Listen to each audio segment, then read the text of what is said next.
नमस्कार विद्यार्थियों, आप हैं मिडल स्कॉलर चैनल पर और हिंदी भाषा एवं गद्य विधाओं के विकास सीरीज के अंतर्गत आज हम पढ़ेंगे हिंदी आलोचना। विद्यार्थियों, वैसे तो ये विषय बहुत ही छोटा है, परंतु कंपटीशन की एग्जाम में यहाँ से 1 या 2 प्रश्न आपको देखने को अवश्य मिलेंगे। हिंदी भाषा और साहित्य की सभी प्रतियोगिताओं में यहाँ से प्रश्न स्वाभाविक बनता ही है। आज का टॉपिक को हम सैद्धांतिक आलोचना, टीका या भाष्य के अंतर को समझेंगे, साथ ही इतिहास ग्रंथों के कवि परिचय को भी जानेंगे। विद्यार्थियों, शुरू करते हैं हिंदी आलोचना। विद्यार्थियों, आज का जो विषय है वो बहुत ही छोटा विषय है, हिंदी आलोचना, और इससे 1 या 2 प्रश्न आपको अधिकतर एग्जाम्स में देखने को मिल जाते हैं और ये 1 या 2 पेज का ही इस पे कंटेंट है, बट इतना इम्पोर्टेंट है कि आपको इसको पढ़ना चाहिए। तो चलिए आज शुरू करते हैं हिंदी आलोचना गद्य विधा। किसी रचना की सम्यक परीक्षा करते हुए उसके गुण दोषों का चिंतन करना या विवेचन करना समालोचना कहा जाता है। यानी विद्यार्थियों, आलोचना क्या है, समालोचना क्या है, तो उसको समझने के लिए किसी रचना की अब जब परीक्षा करते हैं, उसके गुण दोषों का विवरण कर देते हैं, उसका विवेचन करते हैं, तो वही समालोचना कहलाती है। आलोचना होती है केवल दोषों का विवेचना करना आलोचना, लेकिन समालोचना है वो होती है गुण और दोष दोनों का अगर आप किसी पक्ष को विवेचना देते हैं तो आपको समालोचना कहलाती है। भारतेंदु हरिश्चंद्र को आधुनिक युग का प्रथम आलोचक माना जाता है। बहुत इंपॉर्टेंट फैक्ट है, नोट करिएगा इसे। आधुनिक हिंदी का प्रथम आलोचक किसे माना जाता है? तो भारतेंदु हरिश्चंद्र को। आधुनिक हिंदी का प्रथम सैद्धांतिक आलोचना भारतेंदु कृत नाटक को माना जाता है। भारतेंदु युग में जिस तरह गद्य की अन्य विधाओं में शुरुआत हुई, उसी तरह हिंदी समीक्षा का प्रारंभ भी इसी काल में हुआ। पत्र पत्रिकाओं के प्रकाशन ने हिंदी आलोचना का द्वार खोल दिया और इस काल में आलोचना 3 रूपों में मिलते हैं। अब देखिए, हिंदी आलोचना जो है उसके भी 3 रूप हैं। कौन कौन से? सैद्धांतिक आलोचना, टीका या भाष्य, या इतिहास ग्रंथों का कवि परिचय। आपने देखा होगा कभी कभी बहुत सारे ग्रंथों के ऊपर टीकाएं लिखी गई है। टीका एक्चुअली है क्या, भाष्य एक्चुअली है क्या, विद्यार्थी समझ नहीं पाता और टीका वर्ड सुनता है। टीका और कुछ नहीं है, किसी भी ग्रंथ की समालोचना को ही टीका कहा जाता है। यानी ये ग्रंथ कैसा है, उसमें क्या क्या गुण पाए जाते हैं, कौन कौन से ऐसे दोष हैं जो रचना करते हुए रह गए, उन सब का विवरण देना ही टीका या भाष्य कहलाता है। या किसी ग्रंथ में किसी कवि का परिचय दे दिया तो भी आप उसको समालोचना के तौर पर देख सकते हैं। सैद्धांतिक आलोचना में भारतेंदु कृत नाटक, जगन्नाथ प्रसाद कृत, छंद प्रभाकर तथा प्रताप नारायण कृत रस कुसुमार आदि ग्रंथ आते हैं।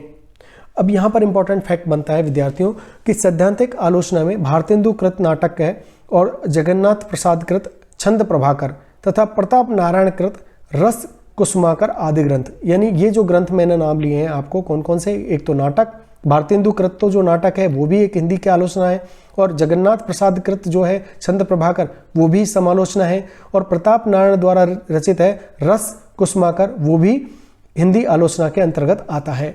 टीका पद्धति के अंतर्गत बिहारी सतसई पर लल्लू लाल कृत लाल चंद्रिका का संशोधित रूप ग्रेसन ने 1896 में प्रकाशित कराया। ये बहुत ज़्यादा इंपॉर्टेंट है, जहाँ भी ग्रेसन का नाम आता है वहाँ पर आपको थोड़ा सा अलर्ट हो जाना चाहिए। कवियों के परिचय पर आलोचना और उनकी कृति समीक्षा उस काल में लिखे गए शिव सिंह सेंगर कृत शिव सिंह सरोज से मिलती है। हम जब हिंदी साहित्य का इतिहास पढ़ रहे थे वहाँ भी हमने इस ग्रंथ की चर्चा की थी। द्विवेदी युग में आलोचना का रूप भारतेंदु युग की तुलना में अधिक निखरा है। साथ ही इस काल में आलोचना का विभिन्न पद्धतियों में विकास हुआ है।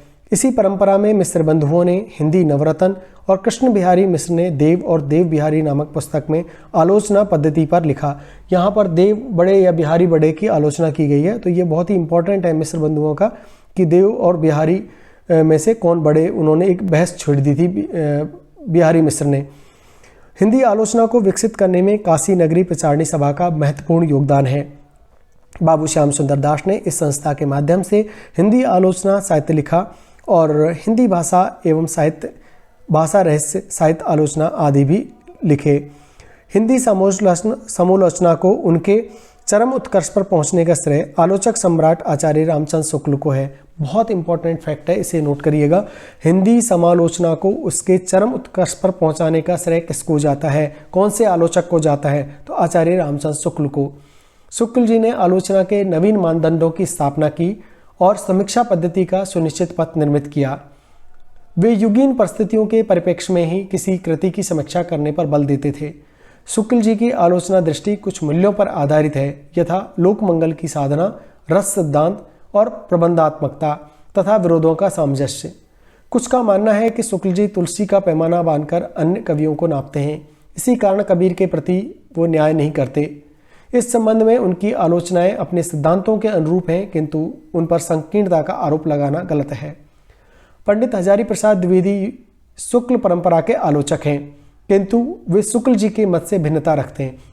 देखिए विद्यार्थी, यहाँ ध्यान रखना कि जो हजारी प्रसाद द्विवेदी हैं वो शुक्ल जी के आलोचक माने जाते हैं। वो कबीर को एक उच्च कोटि का कवि और समाज सुधारक मानते हैं, जबकि रामचंद्र शुक्ल जी ऐसा नहीं मानते हैं। वो कबीर के साथ में कहते हैं कि उन्हें उच्च कोटि का कवि और समाज सुधारक नहीं मानते। मार्क्सवादी आलोचना में डॉक्टर रामविलास शर्मा का नाम सबसे पहले आता है। मनोविश्लेषणवादी समीक्षा क्षेत्र में अज्ञे जी का नाम आता है। तो जहां भी आलोचना की बात आती है, मार्क्सवादी की आलोचना में डॉक्टर रामविलास शर्मा, और अगर मनोविश्लेषणवादी समीक्षा की बात आती है तो अज्ञे जी का नाम आता है। अज्ञे जी के त्रिशंकु पर फ्रायड, एडलर और युग के सिद्धांतों की छाप है। इस प्रकार हिंदी में नवीन आलोचना तभी अधिक सुसंगत होगी जब तक हम प्राचीन और नवीन ज्ञान का समन्वय कर सकें। इस प्रकार हमने देखा विद्यार्थियों की हिंदी आलोचना का विधिवत आरंभ आधुनिक काल में खड़ी बोली के रूप में विकसित हुआ। हालांकि ब्रज भाषा में संस्कृत काव्यशास्त्र की मान्यताओं से हिंदी कविता परिचित हो चुकी थी, आचार्य रामचंद्र शुक्ल ने हिंदी आलोचना की नींव रखी और उसके पश्चात आचार्य हजारी प्रसाद द्विवेदी और नंद दुलारे वाजपेयी ने इसका विस्तार किया। तो कोई पूछ सकता है कि नींव, हिंदी आलोचना की नींव किसने रखी? वो रखी आचार्य रामचंद्र शुक्ल ने, और उसको बढ़ाने वाले कौन थे? हजारी प्रसाद द्विवेदी और नंद दुलारे वाजपेयी। विद्यार्थियों, आधुनिक काल में अनेक प्रकार की आलोचना की धाराएं प्रवाहित हो रही हैं।